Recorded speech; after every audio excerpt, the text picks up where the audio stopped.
बिस्मिल्लाहिर्रहमानिर्रहीम। अस्सलाम वालेकुम नाज़रीन, आप यूट्यूब चैनल देख रहे हैं। मैं इमरान खान। इमरान खान साहब को अब भी जो ऑफ़र है, यानी जो उनके सामने ऑफ़र टेबल पे हमेशा मौजूद रहा, उसमें से इस वक्त भी जो ऑफ़र है और वो कंफर्म कर रहे हैं बहुत सारे सोर्सेज। यानी जितने भी लोग बात करते हैं, चाहे वो हुकूमती कैंपों में हैं, चाहे वो अपोजिशन में हैं, पाकिस्तान तहरीक इंसाफ के अंदरूनी ज़राए हैं, वो बार बार कंफर्म करते रहे कि इमरान खान साहब को डील ऑफ़र की गई, या उन्हें बार बार कहा गया कि ठीक है, ये बात आप हमारी मान लें और इतना हम आपके लिए कर देते हैं। इसी को एक डील कहते हैं ना। तो इमरान खान साहब मान नहीं रहे थे और वो अभी भी नहीं मान रहे। इस वक्त जो लेटेस्ट उनके पास दोबारा ऑफर है वो यही है कि आप बनीगाला में चले जाएं, आप अपना इलाज करवाएं, आप खामोशी के साथ वक्त गुजारें, मौजूदा जो सेटअप है उसको आप तस्लीम करें और अगले इंतखाबात का आप इंतज़ार करें। जब इंतखाबात आएंगे तो आप अपनी कंपेन कीजिएगा और फिर आप इलेक्शन लड़िएगा। जबकि इमरान खान साहब का जवाब वही सादा जो मैंने आपको बताया। कुछ अर्सा पहले इमरान खान साहब की जेल में एक बड़ी अहम मुलाकात हुई, एक शख्सियत वहाँ पर गई और उसको रिपोर्ट भी किया गया। उसके बाद आपने देखा कि रज़ी ताहिर साहब को गिरफ्तार किया गया और उनसे एक ही सवाल किया गया, बार बार एक ही बात उनसे बार बार पूछी गई कि बताओ तुम्हें ये पता कैसे चला, बताओ तुम्हें ये बताया किसने, क्या जेल के अंदर से किसी ने बताया, बाहर खबर कैसे निकली, ये बताओ। तो वो इमरान खान साहब का तब भी जवाब यही था। जिन सोर्सेज से चीज़ें बाहर आई हैं वो मिलिट्री एस्टेब्लिशमेंट के अपने सोर्सेज हैं। अब ये जब खबरें निकलती हैं, हर आदमी का अपना एक हल्का अहबाब है, तो चीज़ निकल आती है कभी ना कभी, फ़ौरन नहीं निकलती तो टाइम लग जाता है, लेकिन अल्टीमेटली चीज़ें बाहर आ जाती हैं। तो उसमें यह बताया गया कि इमरान खान साहब बज़िद हैं उसी बात के ऊपर कि मेरा मैंडेट वापस किया जाए, नहीं तो आप नए इलेक्शन अनाउंस करें, आप पाकिस्तान में एक नए इलेक्शन अनाउंस करें, इसके बगैर पाकिस्तान आगे बढ़ेगा ही नहीं। पाकिस्तान के मसाइल का हल अब एक साफ और शफाफ नए इंतखाबात के अंदर है। और तब से लेकर अब तक इमरान खान साहब लगातार अभी भी कैद तन्हाई में है, उनके ऊपर बहुत सख्ती की गई है। पाकिस्तान तहरीक इंसाफ ने उनकी कैद तन्हाई खत्म करने के लिए एक एहतजाजी तहरीक चलाने का ऐलान किया है और 2 महीने का वक्त दिया। अब इसमें जो अलीमा खान साहब का लेटेस्ट स्टेटमेंट है वो कहती है इमरान खान के साथ ये वही करना चाहते हैं जो मिस्र में इन्होंने मुर्सी के साथ किया था, यानी जो मुर्सी के साथ मिस्र में हुआ था वही इमरान खान साहब के साथ अडियाला जेल में करना चाहते हैं। हम देखना चाहते हैं कि आप इमरान खान को जहरीली शय या स्लो पॉइजन तो नहीं दे रहे, तो इसलिए हमारी मुलाकात करवाई जाए। लेकिन दबाव डालना पड़ेगा इमरान खान साहब की पार्टी को और उनकी फैमिली को। 2 महीने बड़ा लंबा टाइम होता है। और ये जो सुहेल अफरीदी साहब ने कहा या उनकी पार्टी की तरफ से मौक़िफ़ आया कि ये जो तहरीक हम चलाने जा रहे हैं या एहतजाज करने जा रहे हैं 27 सितंबर को, ये इमरान खान की रिहाई के लिए नहीं बल्कि ये उन तक रसाई के लिए है। मैंने आपसे आज से 6-7 माह पहले कहा था कि ऐसा दिखाई देता है कि इमरान खान साहब की रिहाई की जो तहरीक है वो आहिस्ता आहिस्ता इमरान खान साहब तक रसाई की तहरीक बन जाएगी। और इस बात के ऊपर एहतजाज नहीं होगा कि इमरान खान साहब को जाली मुकदमात में रिहा किया जाए, बल्कि इस बात के ऊपर मुस्तकबिल में एहतजाज होगा कि इमरान खान साहब से चलो मुलाकात ही करवा दें या उनका इलाज ही करवा दें। तो अब मामला वहां पर पहुंच गया। इमरान खान साहब की आंख के बारे में खबर आए 6 महीने से ज़्यादा गुजर गए हैं। उनकी 85% एक आंख ज़ाया हो गई है। वो पाकिस्तान का सबसे बड़ा लीडर है और उसकी पार्टी अभी तक इमरान खान साहब से मुलाकात का बंदोबस्त भी नहीं कर पाई। ये आसिम मुनीर की एक बहुत बड़ी कामयाबी है कि उन्होंने इस पार्टी को इकट्ठे नहीं होने दिया और कम से कम इतना दबाव बनाकर रखा कि अवाम और पार्टी के बीच में जो खलीज है वो बरकरार रहे। लेकिन इसके हवाले से मैं एक चीज़ आपको और बताऊं कि पाकिस्तान तहरीक इंसाफ को ही लोग वोट देंगे जब भी कभी दोबारा इलेक्शन होंगे। आसिम मुनीर साहब जो मर्जी कर दें, उसकी वजह यह है कि लोग मिलिट्री एस्टेब्लिशमेंट से ज़्यादा नफरत करना शुरू हो गए। लोग ये समझते हैं पाकिस्तान के मसाइल के लिए वो जिम्मेदार है। पाकिस्तान तहरीक इंसाफ ने यह भी बताया सुहेल अफरीदी ने कि अलीमा खानम हमारे साथ होंगी इस तहरीक के अंदर और वो इस एहतजाज को आगे बढ़ाएंगी। तो अब पाकिस्तान तहरीक इंसाफ की तैयारियां तो अपनी जगह पे जो अभी तक दिखाई नहीं दी। इसमें सिर्फ ये हुआ कि सुहेल अफरीदी ने कुछ साफियों से मुलाकात की, उनसे बातचीत की है, लेकिन ये तहरीक इंसाफ की तैयारियां इसके अलावा तो दिखाई नहीं दे रही। उन्होंने ग्राउंड पे कोई काम शुरू किया हो तो दिखाई नहीं दे रहा। देखिए, अगर ग्राउंड पे काम करना था तो सुहेल अफरीदी कोई 9-10 माह से वज़ीर आला खैबर पख्तूनख्वा है। अगर उन्हें ग्राउंड पे काम करना था तो ये 9-10 माह काफ़ी थे, इसमें वो बहुत सारा काम कर चुके होते। लेकिन 9-10 माह में उन्होंने कुछ नहीं किया तो उन्हें 2 माह मजीद चाहिए। अब वो ये कहते हैं कि जनाब मौसम की शिद्दत है, तो वो जो इमरान खान जेल में बैठा हुआ पूरी कौम के लिए जेल काट रहा है उसके लिए मौसम की शिद्दत नहीं है। यानी ये जो कुछ भी जो सिक्योरिटी फोर्सेज के लोग खड़े होंगे सड़कों पे आकर, उनके लिए मौसम की शिद्दत नहीं होगी। मौसम की शिद्दत यानी इस मौसम के अंदर लोड शेडिंग बदतरीन हो रही है, बैड गवर्नेंस की वजह से लोगों की बैंड बजी हुई है, तो वो मौसम की शिद्दत नहीं है। तो मौसम का भी एक बहाना ही है। अभी तक तैयारी तो कोई दिखाई दे नहीं रही। जब ग्राउंड पे तैयारी नजर आएगी तो हम आपके साथ शेयर करेंगे जनाब ये तैयारी हो रही है। बहरहाल आप फर्ज करें एक बात कि अगर 20 सितंबर के बाद और 27 सितंबर से पहले किसी दिन इमरान खान साहब की उनके बच्चों से बात करवा दी जाती है, फैमिली में से किसी एक आधे मेंबर से मुलाकात करवा दी जाती है और एक आधे डॉक्टर को इमरान खान साहब के बुलवा कर सरकारी अमले की मौजूदगी में चेकअप करवा दिया जाता है, तो क्या एहतजाज की ये कॉल वापस हो जाएगी? देखिए, मुतालबा तो यही है ना कि इमरान खान साहब तक रसाई दी जाए, इतना ही मुतालबा है।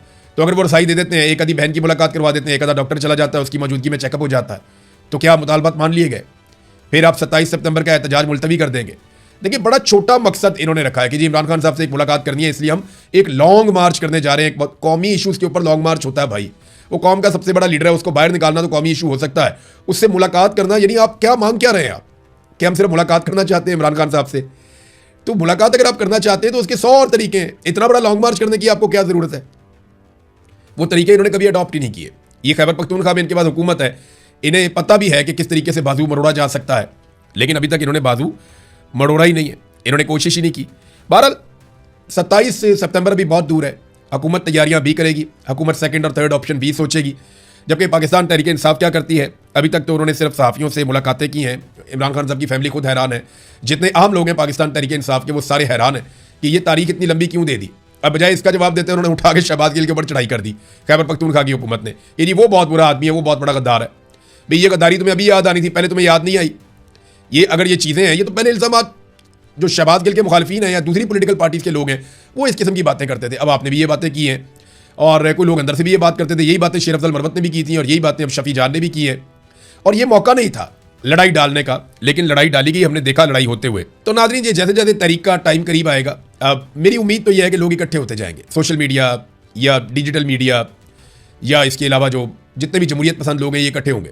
लेकिन याद रखिएगा कि फजल रहमान साहब क्या इकट्ठे होंगे, लेकिन याद रखिएगा फजल रहमान साहब मुझे अभी तक इस सारे खेल में दिखाई नहीं दे रहे। फजल रहमान साहब जो हैं वो अगर शामिल हुए भी ना तो वो किसी और की बी टीम का काम करेंगे। मुझे कभी भी फजल रहमान साहब पे इस बात पे भरोसा नहीं आया कि वो एंटी एस्टेब्लिशमेंट हो सकते हैं। हाँ, वो थोड़े बहुत स्टेटमेंट देते हैं, उसके बाद उन्हें उनका कोई मफाद मिल जाता है तो वो साइड पे हो जाते हैं। फजल रहमान साहब का मौक़िफ़ हमेशा वसूली नहीं होता, उनका मौक़िफ़ हमेशा वसूली होता है। वसूल कर लेते हैं, अपना मफाद ले लेते हैं, अपनी पार्टी का मफाद ले लेते हैं और साइड पे हो जाते हैं। हमने तो अभी तक यही होते हुए देखा है। कश्तियाँ जलाकर कभी भी फजल रहमान साहब नहीं आते। नाज़रीन, नए सूबों की तश्कील के हवाले से पाकिस्तान की एस्टेब्लिशमेंट बड़ी क्लैरिटी उसके दिमाग में आ गई। वो ये चाहते हैं कि नए सूबे बने। अब इस किस्म की खबरें वो अपने सहाफ़ियों के ज़रिए से मार्केट में लॉन्च कर रहे हैं कि बहुत सारे नए सूबे बन जाएंगे जिनकी तादाद दर्जनों में होगी और उन सूबों के ज़रिए से एक डायरेक्ट इलेक्शन हुआ करेगा जिसमें एक सदर पाकिस्तान होगा जिसके पास बहुत सारे इख्तियारात होंगे और अमरीकी तर्ज की एक हुकूमत पाकिस्तान में बनाई जाएगी और सदर का इंतखाब जो है वो बराह रास्त इलेक्शन से होगा। नजम सिटी साहब ने ये बात की और लोगों ने भी ये बात की। तो इसके पीछे ना सोच एक ही है कि आसिम मुनीर साहब अपने आप को एक और लेवल ऊपर लेकर आना चाहते हैं। उनके दिमाग में ये है कि फील्ड मार्शल बन के भी मुझे दूर कुर्सी पे बिठाया जाता है, तो अगर कहीं मुझे बराबर बैठने का मौका मिल जाए आलमी रहनुमाओं के, अगर मैं सदर बन जाऊं तो कितनी ज़्यादा इज्जत हो जाएगी। और एक एटमी मुल्क का सदर बनना तो ये तो बहुत बड़ी बात है। लेकिन क्या वो सदर बन सकते हैं या लोग उन्हें वोट डालेंगे? लोग उन्हें वोट नहीं डालेंगे। मैं आपको ये बता देता हूं कि सनम जावेद के मुकाबले में भी फील्ड मार्शल आसिम मुनीर इस वक्त इलेक्शन नहीं जीत सकते किसी एमएनए के हल्के का। जाएं जाके लाहौर में इलेक्शन लड़के देख लें। अगर आप फॉर्म 45 वाले इलेक्शन की बात करें, आप फ्री एंड फेयर इलेक्शन की बात करें, वो नहीं जीत पाएंगे। उसकी वजह यह है कि लोगों ने 8 फरवरी 2024 को जब वोट डाले थे तो वो मिलिट्री एस्टेब्लिशमेंट की नफरत में और मुखालफत में डाले थे। लोग पसंद नहीं कर रहे जो कुछ पाकिस्तान की मिलिट्री एस्टेब्लिशमेंट ने पाकिस्तान के साथ किया। लोग जर्नैलों की सियासत से तंग आ गए तो किसी जर्नैल को लोग वोट डालेंगे नहीं। लेकिन अगर सदर पाकिस्तान बनना है तो उनको धांधली करनी पड़ेगी बड़े पैमाने पर, और धांधली करके अगर वो एक निज़ाम कायम करेंगे तो याद रखिएगा पाकिस्तान की सूरत हाल नहीं बदलेगी। आप जो मर्जी निज़ाम ले आए, धांधली के साथ पाकिस्तान की सूरत हाल नहीं बदलेगी। अवाम का मैंडेट ही आपको कबूल करना पड़ेगा। जिस हुकूमत की पुश्त के ऊपर अवाम ना खड़ी हो या अवाम की अक्सरियत कम से कम ना खड़ी हो, वो हुकूमत मुल्क नहीं चला सकती। ये बड़ी सादा और सीधी सीधी बात है। अब नए सूबे बनाना बहुत अच्छी बात है, मेरी ज़ाती राय आप ले। इमरान खान साहब भी ये कहते थे, जो भी समझदार आदमी है वो आपको यही कहेगा कि जितने ज़्यादा आप इंतजामी यूनिट्स बनाएंगे, और बहुत ज़्यादा भी बनाने की ज़रूरत नहीं है, लेकिन जहाँ पे आपका कंट्रोल ठीक हो जाए, तो जितने आप इंतजामी यूनिट्स बनाएंगे उतना ज़्यादा आप बेहतर परफॉर्म कर सकेंगे। ये हर पाकिस्तानी का मानना, जो समझदार आदमी है। कोई जिद में अड़ जाए तो अड़ जाए, लेकिन ज़्यादा इंतजामी यूनिट्स बेहतर अंदाज में मुल्क को चला सकते हैं। लेकिन ये फैसला अवाम के मुंतखब नुमाइंदों को करना चाहिए, ना कि सरकारी मुलाजमीन को करना चाहिए। सरकारी मुलाजमीन अपना मफाद अपना फ़ायदा सोचते हैं, जबकि अवामी मुंतखब नुमाइंदे जो हैं वो मुल्क के बारे में सोचते हैं। उनकी सोच में बहुत फ़र्क होता है, इसीलिए पूरी दुनिया में अवाम के मुंतखब नुमाइंदे ही ये बड़े बड़े फैसले करते हैं। अब नाज़रीन, सिस्टम कोलैप्स हो रहा है, रोज़ाना की बुनियाद पर सिस्टम खुद बता रहा है कि वो कोलैप्स हो रहा है। पाकिस्तान का जो सबसे बड़ा सूबा है वो पंजाब है। पंजाब की हालत यह है कि डॉल्फिन फोर्स जो एक बनाई गई थी पेट्रोलिंग के लिए, ज़बरदस्त फोर्स थी वो फोर्स, और ये बनाई भी इन्होंने खुद थी, डॉल्फिन फोर्स भी खत्म करने का फैसला कर लिया गया है। आईजी पंजाब ने डॉल्फिन एहलकारों को थानों में तैनात करने की तजवीज़ दी है। हतमी फैसला मरियम नवाज करेगी। वजह क्या है जनाब? तुर्की से मुतासिर होकर उन्होंने 2016 में डॉल्फिन फोर्स बनाई थी। उन दिनों में तुर्की के साथ शहबाज शरीफ के बड़े ताल्लुकात थे। शहबाज शरीफ और इसके बच्चे जो है वो रोज़ाना की बुनियाद पर तुर्की के दौरे करते थे, वहाँ से लोगों को लेकर आते थे। यहाँ पे चौकों के नाम जो है वो उनके लोगों के नामों के ऊपर रख दिए गए लाहौर के अंदर, और फिर उनसे मुतासिर होकर एक डॉल्फिन फोर्स बना दी गई। वहाँ का मौसम और तरह का है, वो इस तरह की यूनिफॉर्म पहन सकते हैं। यहाँ पकड़ के डॉल्फिन फोर्स बना के उनको अजीब सा यूनिफॉर्म पहना दिया और उनको हैवी बाइक्स दे दिए, बड़े बड़े मोटरसाइकिल दे दिए। तो जो कीमती मोटरसाइकिल थे 600 के करीब, उनमें से 400 मोटरसाइकिल कबाड़ बन के पड़ी हुई है। अब उनका बेड़ा गर्क हो गया, दोबारा कभी किसी ने मुड़ के देखा ही नहीं। पेट्रोल जो है वो उसके 5 करोड़ रुपए के वाजिबात अभी भी देने हैं, तो ये इनके पास तो पेट्रोल देने के पैसे नहीं है। इससे पहले मैंने आपको बताया कि इन्होंने अभी मेट्रो बस जो है उसकी बंदिश की धमकी आ गई है कि अगर आपने हमें पेट्रोल के पैसे ना दिए तो ये मेट्रो बस भी बंद हो जाएगी। ये इनके हालात हैं और लड़ रहे हैं ये इक़्तिदार के लिए, ताकत के लिए। पाकिस्तान पीपल्स पार्टी की जानिब से जो सेक्रेटरी जनरल पीपल्स पार्टी है नैयर बुखारी साहब, उन्होंने बताया जनाब कि पीपल्स पार्टी से जजेस के नाम लिए गए थे और हमारे बैरिस्टर कमर सब्जवारी का नाम टॉप के ऊपर था, लेकिन हमारे जजों को तैनात नहीं किया गया, उनके नाम की समरी नहीं भेजी गई। तो जनाब आसिफ अली जरदारी साहब अब उसके ऊपर दस्तखत नहीं कर रहे और जजों की तैनाती नहीं हो रही। देखिए यहां पे अब हुआ क्या, इसको जरा समझिएगा थोड़ा सा। पीपल्स पार्टी अपने जज लाना चाहती है, नून लीग अपने कारकुनों को जज लाना चाहती है। अगर पॉलिटिकल पार्टियों के कारकुन जज बनेंगे तो इंसाफ कैसे होगा और कब होगा? पाकिस्तान की मिलिट्री एस्टेब्लिशमेंट ने अपने फायदे के लिए एक ऐसी आईनी तरमीम पास कर दी जिसके मुताबिक जजों की तैनाती के इख्तियारात सियासतदानों के पास चले गए और सियासी पॉलिटिकल पार्टियों के पास चले गए। अब मिलिट्री एस्टेब्लिशमेंट ने अपना काम तो निकाल लिया, लेकिन इन सियासतदानों की चांदी हो गई। अब ये अपने अपने कारकुनों को लाकर जज लगा रहे हैं। तो एस्टेब्लिशमेंट का ये वाला टाइम तो गुजर जाएगा, यानी उनको ज्यादा से ज्यादा ये इमरान खान को जेल में रखा जा सके, हमारे खिलाफ कोई फैसला ना आए, कोई हमें चैलेंज ना करे, ज्यादा से ज्यादा उनका ये मामला है ना। लेकिन ये जो जुडिशरी अब बन रही है, पूरा का पूरा इदारा तबाह हो रहा है, ये आने वाले सालों में अवाम की क्या हालत करेगा इसका किसी ने सोचा भी नहीं। इन्हें आइडिया भी नहीं था कि इन्होंने अपनी बोटी के चक्कर में अदलिया का पूरा बकरा ही ज़िबा कर दिया, बल्कि ऊंट ज़िबा कर दिया अपनी एक छोटी सी बोटी के चक्कर में कि जनाब हमें कोई ना पूछे, हमें कोई ना छेड़े। इसके बजाय आईनी तरमीम ये ले आते कि जनाब हम अनटचेबल है, हम मुकद्दस गाय हैं, हमें कोई नहीं छेड़ सकता। एक ऐसी आईनी तरमीम करवा लेते अदलिया का बेड़ा गर्क करने की बजाय। अब जो अदलिया की हालत हो गई है ना, इसकी कीमत पाकिस्तान और पाकिस्तानी चुकाते रहेंगे। बड़ा अनफॉर्चुनेट है, बदकिस्मती है पाकिस्तान की कि इन जर्नैलों ने अपने छोटे से फायदे के लिए, अपने छोटे से मफाद के लिए पाकिस्तान की अदलिया का हुलिया बिगाड़ दिया। और आज पॉलिटिकल पार्टीज लड़ रही हैं किस बात पे कि मेरा जज आएगा, वो कहता नहीं मेरा जज आएगा, वो कहता जी मेरे जज का नाम क्यों नहीं दिया, वो कहता जी मेरे जज को लगाओ, मैं अपना जज लेके आऊंगा। अपने अपने कारकुनों को जज बनाकर लेकर आ रहे हैं। नाज़रीन, एक और ये वीडियो काफ़ी वायरल है।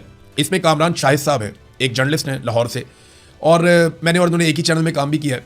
कामरान शाहिद साहब एक वीडियो में दिखा रहे हैं कि यहाँ पे बहुत सारी हरियाली हो गई है चोलिस्तान में, बड़ा शानदार काम हो गया है चोलिस्तान में, और यहाँ पे हर तरफ घास लगी हुई है और यहाँ सब्ज़ा लगा हुआ है। और ये उन्होंने जो यूनिफॉर्म या कपड़े उन्होंने जो पहने हुए थे वो ऐसा लग रहा था सर्दियों के हैं। मे बी ये रिकॉर्डिंग पहले हुई हो और अब उसको चलाया गया हो सकता है, क्योंकि वो मेरी इत्तला के मुताबिक छुट्टी पर थे तो उनका पुराना प्रोग्राम निकाल कर चलाया गया जो उन्होंने पहले रिकॉर्ड किया हुआ था। तो ये जो घास लगी हुई है ना, इसको अल्फा अल्फा कहते हैं नाज़रीन। वो इसको पाकिस्तान की तरक्की बता रहे हैं कि SIFC जब बनी तो FIFC ने बनने के बाद ये जनाब यहाँ पे हरियाली का एक प्रोग्राम लेकर आए और ये ग्रीन इनिशिएटिव था एक बड़ा ज़बरदस्त किस्म का। इससे चोलिस्तान ग्रीन हो गया। असल शक्ल मैं आपको दिखाता हूँ, असल मसला मैं आपको बताता हूँ क्या है। ज़रा ये आप एक चार्ट देखिए। ये ज़्यादातर जो घास लगी हुई है ना, इसको अल्फा अल्फा कहते हैं। और ये दो चार्ट्स हैं जो मैं आपके साथ शेयर कर रहा हूँ। ये पहले वाले चार्ट में जो नीले रंग के अंदर ये जो बॉक्स बना हुआ है पाई चार्ट में, ये अल्फा अल्फा है, ये पानी पीता है इतना। यानी कोई भी फसल इतना पानी नहीं पीती जितना पानी अल्फा अल्फा पीता है।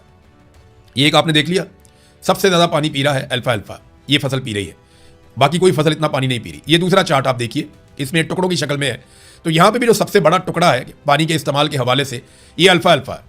ये सबसे ज़्यादा पानी पीने वाली फसल है दुनिया के अंदर। ये जाति कहाँ चाहिए किसको? अरब ममालिक को अल्फा अल्फा की ज़रूरत है अपने मवेशियों के लिए और अपने घोड़ों के लिए, इन्हें अपने जानवरों के लिए, क्योंकि अरबों को बहुत शौक है घोड़े पालने का, उन्हें बहुत शौक है मवेशी पालने का। तो वो ये अल्फा अल्फा लगाते हैं, उन्हें इसकी ज़रूरत है। वो पहले अपने मुल्क में लगाते थे, फिर उन्हें पता चला कि ये ज़ेरे ज़मीन पानी को बड़ी तेज़ी से तबाह कर रही है और लाखों करोड़ों सालों में जो पानी जमा हुआ उनकी ज़मीन के नीचे बारिशों के ज़रिए से, वो पानी अल्फा अल्फा बहुत तेज़ी से पी रही है। तो उन्होंने अपना ये प्रोग्राम कैंसिल कर दिया। पहले सऊदी अरब में, UAE में कई जगहों पे ये प्रोजेक्ट चल रहे थे, लेकिन फिर उन्होंने कैंसिल कर दिए और इस फसल को लगाना बंद कर दिया। अमेरिका ने भी अपने कई इलाकों में, कई रियासतों में इस फसल को लगाने पे पाबंदी लगाई है। इसकी हौसला शिकनी की कि इसको नहीं लगाया जाएगा क्योंकि ये ज़ेरे ज़मीन पानी को तबाह बर्बाद कर देती है। कई मुल्कों में ये लग सकती है जहाँ पे पानी बहुत ही वाफर है, बारिशें बहुत ज़्यादा होती हैं, वहाँ पे आप ये लगा सकते हैं। लेकिन पाकिस्तान में पहले ही ज़ेरे ज़मीन पानी की किल्लत है। अरब ममालिक को ऐसे गरीब ममालिक की तलाश थी जो उनके लिए अल्फा अल्फा लगाएं, जो उनके लिए ये अजनास पैदा करें जिससे उनके घोड़े, उनके मवेशी, उनके जानवर बड़े अच्छे तरीके से पले और मोटे ताज़े हो जाएं और वो उनको इंजॉय करें। तो कोई और मुल्क ये आसरा उनको दे नहीं रहा था, तो पाकिस्तान ने अपने पानी की कुर्बानी दी और उन्हें इस बात की इजाज़त दी कि वो हमारे साथ जॉइंट वेंचर में यहाँ पे ये वाली फसल लगाएं। अब होता क्या है, ये फसल जब लगाई जाती है तो ये ज़मीन का पानी चूस लेती है और आप इसको जितना भी पानी दें वो इसके लिए कम होता है और ये सारा साल चलती रहती है। इसकी बार बार कटाई होती है और इसकी कटाई करके इसको स्पेशल मशीनों के साथ बंडलों के अंदर तय करके बना के ये बहरी जहाज़ों के अंदर लगातार अरब ममालिक में भेजी जा रही है और अब उन्हें इसको लगाने की ज़रूरत नहीं है। तो हम ना पाकिस्तान को तबाह कर रहे हैं, पाकिस्तान के पानी को तबाह कर रहे हैं सिर्फ इसलिए कि हमने अरबों को खुश रखना है या इस वक्त हमने पैसे कमा लेने हैं क्योंकि इसके पैसे अच्छे मिल जाते हैं अल्फा अल्फा के। और भी कई लोग प्राइवेटली ये अल्फा अल्फा उगा के इसको बना के इसके बंडल बना के अरब ममालिक में रवाना कर रहे थे, लेकिन अब सबसे बड़े पैमाने पर यह काम SIFC यानी पाकिस्तान की फौज के ज़ेर इंतजाम ये वाला काम हो रहा है। अरब ममालिक ने खुद बंद कर दिया इसको उगाना, अमेरिका ने खुद बंद कर दिया इसको उगाना, दुनिया के कई ममालिक ने इनकार कर दिया हम इसको नहीं उगाते, लेकिन पाकिस्तान में हम इसे उगा रहे हैं और इसके जरिए से ज़ेर ज़मीन पानी हम तबाह कर रहे हैं अपना। अब हमारा मामला यह है कि हम किस तरीके से अपना पानी बचा सकते हैं। देखिए, पानी जो है ना, वाटर इज लाइफ। पाकिस्तान के लिए आने वाले सालों में सबसे बड़ा मसला जो है वो पानी का बनने वाला है। ये सियासी मसाइल, ये एटमी मसाइल, ये जंगी मसाइल, ये ज़मीनी मसाइल, ये सारे कुछ भी नहीं रहेंगे जो पानी का आने वाले सालों में आपको मुश्किलात का सामना करना पड़ेगा। तो हमें बहुत तेज़ी से अपना पानी बचाना है और ये बहैसियत कौम हमारी रिस्पॉन्सिबिलिटी है। हमारी हुकूमत को होश के नाखून लेने चाहिए। हमें करना क्या पड़ेगा? देखिए ना, लोग ये पूछते हैं कि जनाब आप मसला बता देते हैं, आप इसका हल नहीं बताते। तो मैं आपको यहाँ पे 10 चीज़ें बताता हूँ जो आपको करनी पड़ेगी तो आपका पानी बचेगा, वरना आपका पानी नहीं बचेगा। नंबर 1, आपको भारत के साथ मामला तय करने पड़ेंगे ताकि वो आपका पानी ना रोके। उसको बाउंड करना पड़ेगा, चाहे लड़के, चाहे प्यार से, चाहे कुछ भी करके आपको भारत से अपना पानी छुड़वाना पड़ेगा। नंबर 2, आपको पानी के नए रिजर्व बनाने पड़ेंगे, रिजर्वायर बनाने पड़ेंगे, आपको डैम्स बनाने पड़ेंगे। देखिए, अगर आप पूरे मुल्क में हुकूमत छीन के यहाँ पे कायम रह सकते हैं तो आप डैम्स बना के भी कायम रह सकते हैं, चाहे वो मुतनाज़े क्यों ना हो। तो आपको वाटर रिजर्व बनाने पड़ेंगे। नंबर 3, आपको ज़रूरी ज़मीनों के ऊपर जो कॉलोनियाँ बन रही हैं ये सिलसिला आपको रोकना पड़ेगा, इसको फ़ौरन बंद करना पड़ेगा। फिर जो पानी के कुदरती रास्ते हैं, जो पानी के बहाव का रास्ता है, जहाँ पुराने नाले बहते हैं, बारिशी पानी बहता है, उन रस्तों के ऊपर जो रास्ते में रुकावटें अब बनाई जा रही हैं या कॉलोनियाँ काटी जा रही हैं या बंद बांधे जा रहे हैं, वो बंद भी आपको ख़त्म करने पड़ेंगे। फिर आपको जंगलात लगाने होंगे ताकि वक्त पर मुनासिब मिकदार में बारिश पाकिस्तान में होती रहे। नंबर 6, आपको काश्तकारी के जदीद तरीकों को मुतारिफ करवाना पड़ेगा और उस पर फंडिंग करनी पड़ेगी कि जिसमें पानी कम इस्तेमाल होता है और पैदावार ज़्यादा होती है। यानी दुनिया में अब काश्तकारी के ऐसे तरीके मैसर हैं जहां आप 25% पानी इस्तेमाल करते हैं और दुगनी पैदावार हासिल करते हैं। यानी आप जितनी पैदावार हासिल कर रहे हैं, अब फ़र्ज़ करें आप 1000 लीटर पानी में जितनी पैदावार हासिल कर रहे हैं, उससे दुगनी पैदावार आप 250 लीटर पानी में हासिल कर सकते हैं। दुनिया में इस किस्म के जदीद तरीके जो हैं वो काश्तकारी के अपना लिए गए हैं। पाकिस्तान को उन पे काम करने की ज़रूरत है। फिर बोरिंग पर पाबंदी लगाई जाए, खास तौर पे उस बोरिंग के ऊपर के ज़मीन से आप बोर करके पानी निकाल लेते हैं, जिसका दिल करता है जहाँ मर्जी बोर करता है पानी निकाल लेता है। आप बोरिंग पर पाबंदी लगाएं, खास तौर पे उन जगहों पे जहाँ पे फ्लड इरिगेशन करते हैं, यानी बोर करते हैं, पानी को इकट्ठा करते हैं, टैंकी में इकट्ठा छोड़ते हैं, पानी बहता हुआ जाता है फसलों में, ऐसे वो गलत है। अगर आपने बोरिंग करके पानी निकाल रहे हैं तो फिर आपको ड्रिप इरिगेशन पे आना चाहिए या आपको स्प्रिंकलर लगाने चाहिए जो पानी को बहुत थोड़ी मिकदार में देते हैं लेकिन हर फसल तक या हर पौधे तक पानी पहुंच जाता है। फिर जो खाले हैं उनको पक्का करना चाहिए। जो आपको अगला काम करना होगा, आपको सारे खाले पक्के करने चाहिए पाकिस्तान में ताकि पानी का ज़िया कम से कम हो। परवेज़ मुशर्रफ के दौर में ये हुआ था, ये आपको करना होगा। हर साल बाकायदा दुरुस्त तरीके से आपको भल सफाई करना होगी, यानी जितनी भी नहरें हैं उन सब की सफाई की जाए, हर साल की जाए। बाकायदा महकमा इसके ऊपर काम करे, लेकिन हमने भल सफाई कई साल होती हुई देखी ही नहीं है। फिर अल्फा अल्फा जैसी ज़रूरी अजनास हैं, उनकी हौसला शिकनी भी पाकिस्तान में करनी होगी। ये चीज़ें आप करेंगे ना तो फिर पाकिस्तान में पानी बचेगा और हमारी मुस्तकबिल में आने वाली नस्लें वो इस पानी से मुस्तफ़ीद हो सकेगी, वरना वो हमें बहुत बुरा भला कहेंगे कि हमारे बुजुर्गों ने पानी की तबाही फेर दी थी। अब तक के लिए इतना ही। अपना ख्याल रखिएगा, अपने चैनल का भी। अल्लाह हाफ़िज़।